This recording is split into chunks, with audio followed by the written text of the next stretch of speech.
नमस्कार दोस्तों, आप देख रहे हैं खबर एचपी और आइए वक्त हो गया हिमाचल प्रदेश के ताज़ा और बड़ी खबरों को जानने का। बताएंगे सभी खबरें एक एक करके एवं विस्तार से। उससे पहले आप हिमाचल प्रदेश के किस जिले से न्यूज को देख रहे हैं कमेंट बॉक्स में कमेंट करें। साथ ही सभी खबरों से अपडेट रहने के लिए चैनल को अभी सब्सक्राइब करें और बेल आइकन को जरूर दबाएं। तो दोस्तों चलिए शुरू करते हैं आज की पहली बड़ी खबरें। विधवा पेंशन योजना, केंद्रीय सरकार बढ़ाएगी विधवा की पेंशन, जानिए अब कितने पैसे बढ़कर मिलेंगे।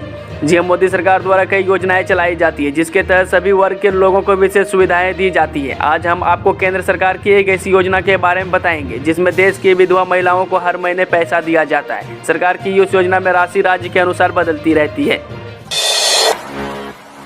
केंद्रीय कैबिनेट के कई बड़े फैसले, पोषण युक्त चावल के वितरण और अटल इनोवेशन मिशन के विस्तार को मिली मंजूरी।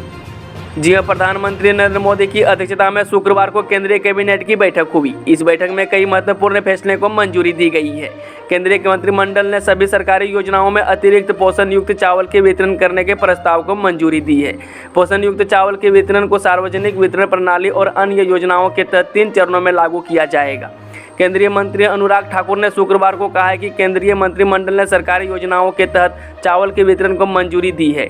उन्होंने ये भी बताया कि इन संबंध में आपूर्ति एवं वितरण के लिए भारतीय खाद्य निगम और राज्यों की एजेंसियों ने पहले की 88.65 लाख टन अतिरिक्त पोषण युक्त चावल की खरीद की मंजूरी दे दी गई है। सहकारी बैंक के 1800 कर्मचारियों व अधिकारियों का प्रतिमाह 3 से 30 हजार तक बढ़ेगा वेतन। जी हां, राज्य सहकारी बैंक के करीब 1800 कर्मचारियों और अधिकारियों का वेतन प्रतिमाह 3 से 30 हजार तक बढ़ेगा। बैंक प्रबंधन ने संशोधित वेतनमान देने का फैसला लिया है। 1 जनवरी 2016 से वित्तीय लाभ मिलेगा। संशोधित वेतनमान का एरियर देने के लिए बैंक पर 80 करोड़ रुपये का अतिरिक्त खर्च पड़ेगा। प्रतिमाह वेतन बढ़ोतरी होने पर 2 करोड़ रुपये का अतिरिक्त बोझ बैंक पर पड़ेगा। जल्द ही संशोधित वेतन जारी होगा। प्रशासन के आदेश, हिमाचल की सुजानपुर मस्जिद में अब नहीं चलेगा लाउड स्पीकर। जी हां, हिंदू जागरण मंच की शिकायत पर हिमाचल प्रदेश के सुजानपुर प्रशासन ने स्थानीय मस्जिद में लाउड स्पीकर लगाने पर रोक लगा दी है। अब सुजानपुर के डोली स्थित मस्जिद में सुबह शाम चलने वाला लाउड स्पीकर नहीं चलेगा।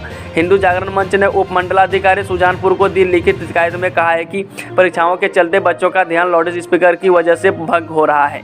सनातनी विचारधारा पर भी लाउड स्पीकर में बोली जाने वाली बातों से ठेस पहुँच रही है।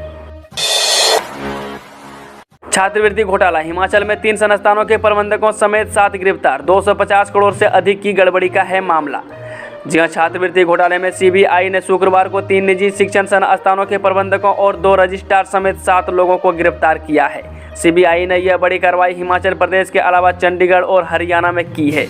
हाईकोर्ट की सख्ती के बाद ही सीबीआई ने शुक्रवार को इस बड़ी कार्रवाई को अंजाम दिया। सीएम जयराम ने दिए विधायकों के खर्चों में कटौती के संकेत, नए जिले बनाने से किया इनकार। जब विधायकों को अपनी जेब से आयकर भरने के फैसले के बाद अब मुख्यमंत्री जयराम ठाकुर ने कहा है कि आने वाले दिनों में विधायकों के अन्य खर्चों में भी कटौतियां हो सकती है। कांगड़ा जिले के सुलह में पत्रकार वार्ता में मुख्यमंत्री ने प्रदेश में नए जिले बनाने से इनकार किया। उन्होंने कैबिनेट में फेरबदल पर कहा है कि ऐसी संभावनाएं बनी रहती है। जयराम ने मुख्यमंत्री शांता कुमार के जोगिंद्रनगर के सानन बिजली प्रोजेक्ट की साल 2024 में खत्म हो रही लीज डील के उठाए गए मुद्दे पर कहा है कि इस मामले को राज्य सरकार केंद्र से उठाएगी ताकि इसे आगे बढ़ाया जा सके। प्रदेश सरकार सानन मुद्दे को गंभीरता से उठाती है तो आने वाले दिनों में पंजाब की आप सरकार के लोगों को मुफ्त बिजली देने की घोषणा पर झटका लग सकता है। सड़क सुरक्षा, हिमाचल पुलिस विभाग ने चिन्हित किए 142 दुर्घटना स्थल। जो हिमाचल प्रदेश में राष्ट्रीय राजमार्गों, जिला और ग्रामीण सड़कों पर हिमाचल प्रदेश पुलिस विभाग ने 142 दुर्घटना स्थल चिन्हित किए हैं। पुलिस ने यह क्रैश बैरियर लगाने, संकरे हिस्सों को चौड़ा करने, मालवा हटाने, सूचना पट लगाने के लिए संबंधित ब्लैक स्पॉट की जानकारी लेनोवी, NHI और BRO सहित सड़क स्वामित्व वाली एजेंसियों के साथ साझा की है। पुलिस विभाग का कहना है कि हिमाचल में सड़क हादसे कम करने के लिए लगातार प्रयास किए जा रहे हैं। धर्मशाला में दलाई लामा बोले अभी 15 साल और जीवित रहूंगा, धर्मगुरु ने ये नसीहत भी दी। जी हां, दलाई लामा ने कहा है कि निर्वासन में अलग तिब्बती स्कूलों की स्थापना ने तिब्बती धर्म और संस्कृति के संरक्षण में योगदान दिया है। आज वैज्ञानिक इन परंपराओं को रुचि और सम्मान के साथ मानते हैं। चीनी शत्रुता से तिब्बती ज्ञान की गुणवत्ता को नष्ट नहीं किया जा सकता। हिमाचल कर्मचारी चयन आयोग कनिष्ठ सहायक भर्ती के लिए लिखित परीक्षा की तिथि जारी। जय हिमाचल प्रदेश कर्मचारी चयन आयोग पोस्ट कोड 939 के तहत कनिष्ठ सहायक के पदों को भरने के लिए प्रदेश भर के जिला और उपमंडल मुख्यालयों में 24 अप्रैल को लिखित परीक्षा आयोजित करेगा। इसके लिए अभ्यर्थियों को आयोग की वेबसाइट से एडमिट कार्ड डाउनलोड करने होंगे। एडमिट कार्ड में परीक्षा केंद्र, रोल नंबर अंकित है। यदि कोई अभ्यर्थी किसी कारण एडमिट कार्ड डाउनलोड नहीं कर पाएगा तो वो आयोग की वेबसाइट पर उपलब्ध एप्लीकेशन स्टेटस से अपने रोल नंबर और परीक्षा केंद्र की जानकारी प्राप्त कर फोटो युक्त पहचान पत्र और नवीनतम फोटो के साथ परीक्षा केंद्र में आ सकता है। अटल मेडिकल यूनिवर्सिटी हिमाचल के डेंटल कॉलेजों में दाखिला लेने का अंतिम मौका। जी, डेंटल कॉलेजों में दाखिले के लिए और दंत चिकित्सक की पढ़ाई करने का एक अंतिम मौका दिया जा रहा है। अटल मेडिकल एवं रिसर्च यूनिवर्सिटी नेरचौक ने प्रदेश के 3 निजी डेंटल कॉलेजों में खाली 86 सीटों को भरने के लिए मंजूरी दे दी है। डेंटल कॉलेज पांवटा साहब में 48, सुंदरनगर डेंटल कॉलेज में 20 और डेंटल कॉलेज नालागढ़ में 18 सीटें खाली है।